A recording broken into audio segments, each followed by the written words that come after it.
Baik, Assalamualaikum warahmatullahi wabarakatuh. Perkenalkan, kami dari kelompok 11 akan mempresentasikan prinsip dan nilai-nilai dalam Makosid Syariah sebagai strategi keunggulan pemasaran.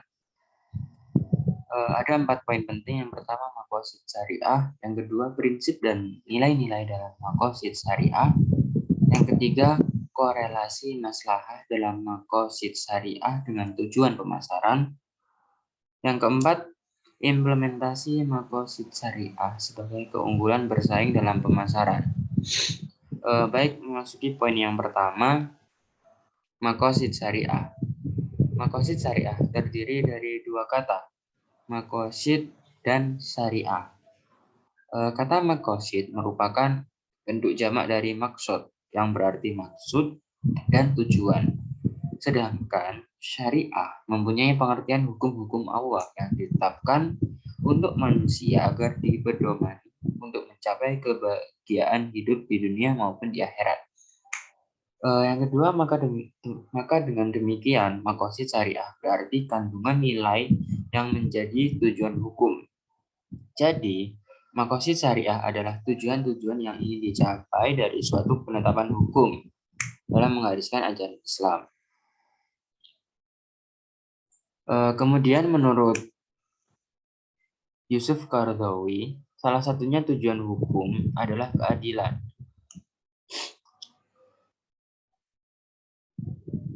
Tujuan utama makosid syariah adalah tercermin dalam pemeliharaan pilar-pilar kesejahteraan umat manusia, sebagaimana dikemukakan Imam Asy-Syatibi yang mencakup 5 kemaslahatan dengan memberikan perlindungan terhadap terjaganya yang pertama agama, yang kedua terjaganya jiwanya, yang ketiga terjaganya akal pikiran, yang keempat terjaganya keturunan, dan yang kelima terjaganya harta bendanya.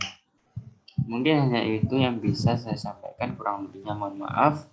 Selanjutnya akan dijelaskan oleh pemateri berikutnya.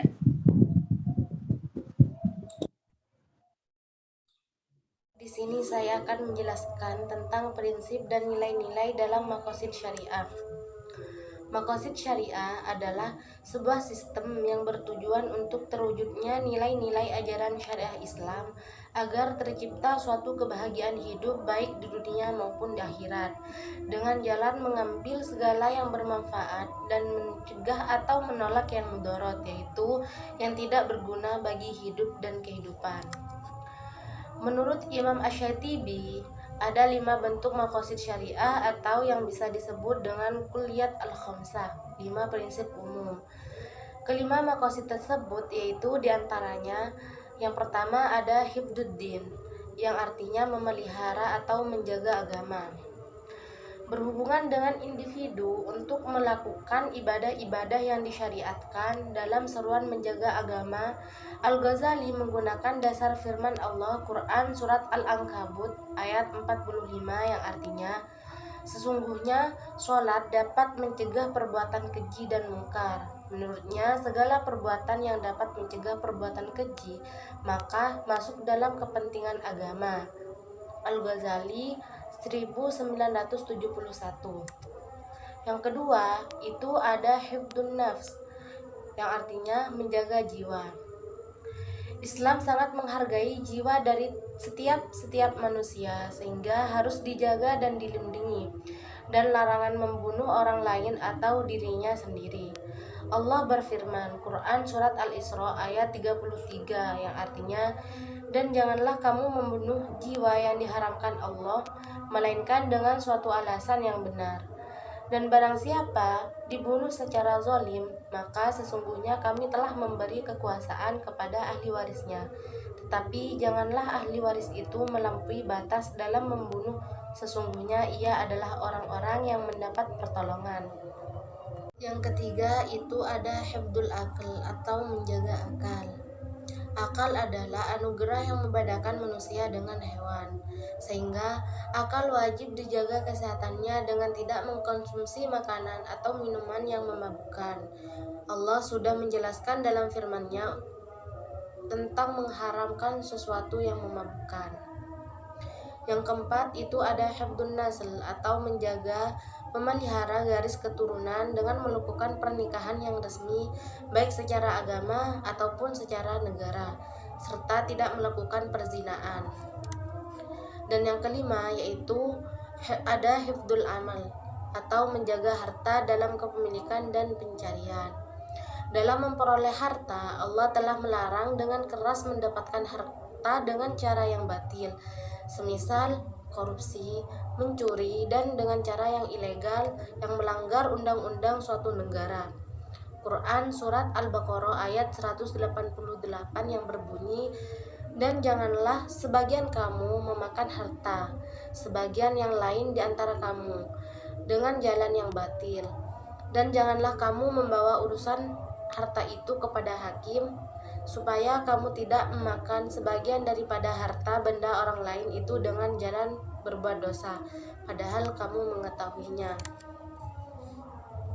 Dalam prinsip nilai-nilai dalam maqasid syariah itu ada batasan maslahah. Batasan maslahah tersebut terdiri dari yang pertama, maslahah tersebut termasuk dari bagian maqasid syariah atau maslahah tersebut harus merupakan salah satu dari bagian 5 prinsip maqasid syariah yang di atas. Yang kedua, itu tidak bertentangan dengan Al-Qur'an dan As-Sunnah. Jadi setiap maslahat itu harus sesuai dengan kandungannya. Jika bertentangan dengan Al-Qur'an dan As-Sunnah, maka hukum tersebut menjadi batal dan hukum tersebut bukan maslahat. Yang ketiga itu tidak bertentangan dengan maslahat yang lebih besar atau suatu maslahat itu mempunyai kekuatan hukum. Jika tidak bertentangan dengan maslahat yang lebih besar, jika terdapat maslahat yang lebih besar, maka maslahat yang lebih kecil itu menjadi batal. Sekian presentasi dari saya. Materi selanjutnya akan dijelaskan oleh pemateri ketiga. Assalamualaikum warahmatullahi wabarakatuh. Di sini saya akan menjelaskan tentang korelasi maslahah dalam maqasid syariah dengan tujuan pemasaran.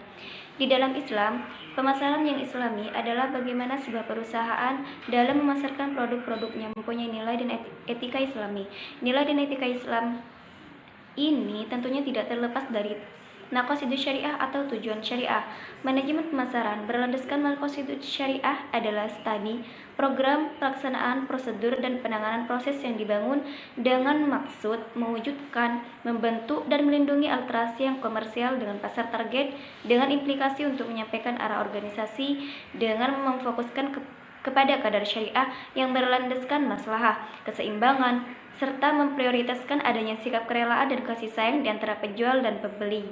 Maslahah dapat dibagi menjadi 3 tingkatan, yaitu yang pertama daruriyat, yaitu maslahat yang bersifat primer, di mana kehidupan manusia sangat tergantung padanya, baik aspek dunia atau agama atau aspek duniawi.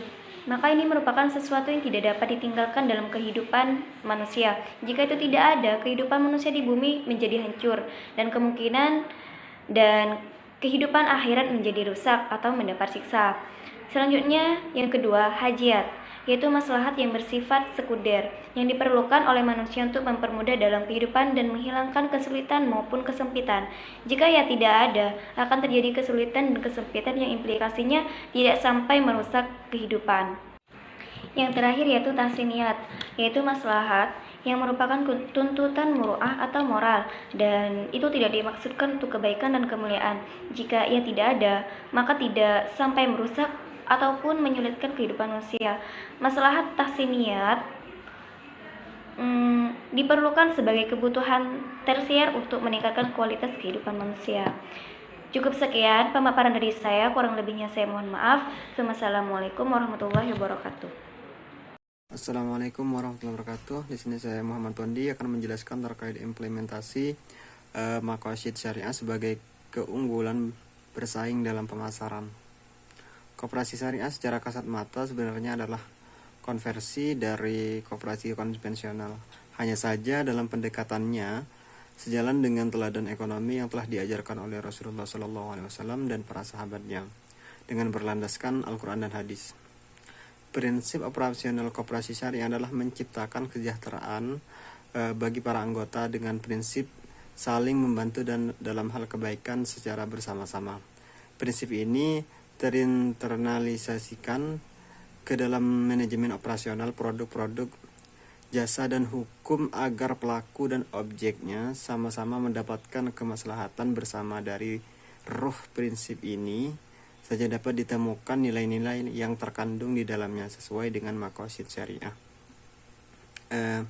Muara dari prinsip dan konsep utama koperasi syariah ini adalah bagian dan ikhtiar memakmurkan kehidupan para anggota koperasi yang telah tergabung, bukan semata-mata mengajar profit. Hal ini sesuai dengan maqasid al-hamsah dalam poin kelima, yakni hibz al-mal, menjaga harta manusia sebagai makhluk sosial. Tentunya tidak dapat hidup mandiri dalam segala aktivitasnya. Di sisi lain, Allah telah menitipkan harta kepadanya sebagai bekal dalam kehidupannya untuk ditumbuhkan dan dikembangkan sehingga dapat dijadikan bekal bagi pribadinya sebagai modal ibadah di jalannya. Kemudian, secara garis besar, praktik-praktik dalam koperasi syariah dapat diklarifikasikan ke dalam penghimpunan dana, penyaluran dana, perintis produk, dan distribusi bagi hasil. Semua praktik ini dijalankan berdasarkan ketentuan-ketentuan syariah dan memang memegang teguh prinsip ekonomi Islam. Sebagai contoh, dalam penghimpunan dana ada subpraktik yang dikenal dengan simpanan pokok, simpanan wajib, dan simpanan sukarela. Dalam simpanan pokok di mana merupakan dana awal anggota yang disetorkan, di mana besaran simpanan pokok tersebut sama dan tidak boleh dibedakan antara anggota. Untuk simpanan wajib masuk dalam kategori modal koperasi sebagai simpanan pokok, di mana besar kewajibannya diputuskan berdasarkan hasil syura atau musyawarah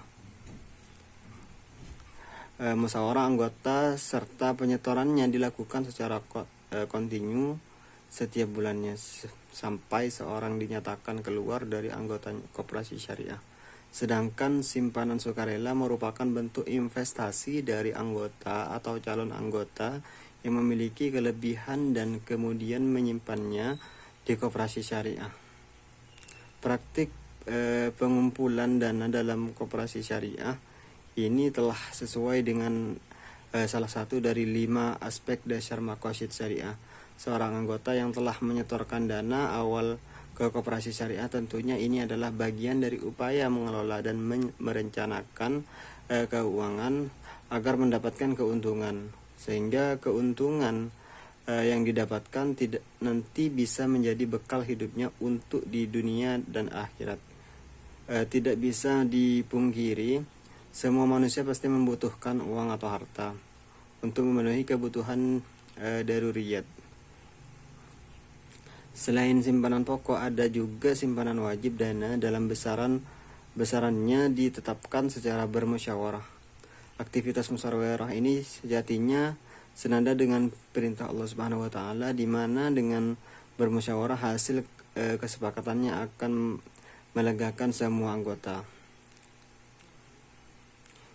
Di sini nilai-nilai hifz dan atau menjaga agama, yakni musyawarah itu sendiri tercatat sebagai bagian ibadah kepada Allah Subhanahu wa taala. Adapun simpanan sukarela salah satu karakternya bersifat dana atau titipan yang disebut wadi'ah dan dapat diambil setiap saat. Wadi'ah merupakan titipan yang tidak boleh dipergunakan, baik pihak koperasi harus menjaga titipan tersebut sampai diambil oleh si pemiliknya. Wadi'ah amanah yang dimaksud di sini biasanya berupa dana zis atau zakat, infak, dan sedekah, dan disalurkan baik dalam bentuk mustahik produktif maupun konsumtif.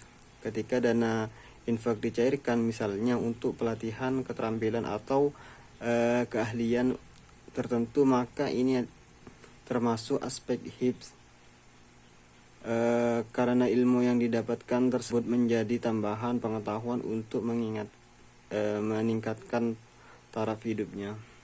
Manajemen pemasaran berdasarkan maqasid syariah adalah sebagai analisis perencanaan, penerapan, dan pengendalian program yang dirancang untuk menciptakan, membangun, dan mempertahankan pertukaran yang menguntungkan dan pasar sasaran dengan maksud untuk mencapai tujuan-tujuan organisasi dengan memperhatikan keadilan antara konsumen dan perusahaan.